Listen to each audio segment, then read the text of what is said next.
I did not. I grew up in Indiana, so certainly a big farming area, but all corn and soy, all big farm stuff. So I wasn't really that exposed to it. I grew up, in the suburbs. I grew up with a garden. My mom had a small vegetable garden and lots of flowers. So that was, I guess, my first exposure to it. And then, I went to school in the Hudson Valley, so that was really like a place where there were like tons and tons of farms and like great access to local food. But really didn't learn about it until my last year at school.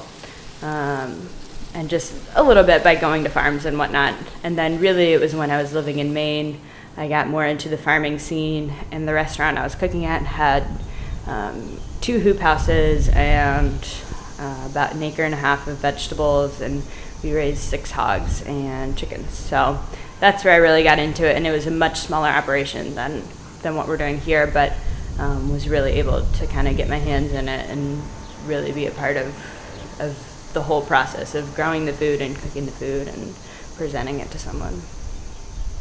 To think it's such a generational thing, I think. Just thinking about the last century and the history of farming and what's really happened over the last 100 years. A lot of us, at least for me, if I have questions, I'm lucky enough that I can go to my mother because she had a garden, but we're going to our grandparents because they're the ones who not necessarily were farmers, but back then everybody just had a garden. That's just what you did. It's the most logical thing in the world.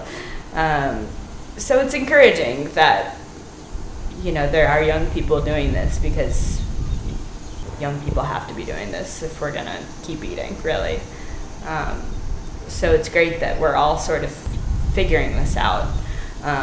But there are, maybe not my parents' generation, but there are wonderful, wonderful resources out there, and you just have to find them, really. And that's why it's great to be here at Stone Barns, is that we have so many resources, and we're able to, even if those resources aren't directly here on the property, we're able to get connected with people who have been in this industry for 40, 50, 60 years, who can walk us through it and hold our hand and tell us really, really basic things that we didn't grow up learning.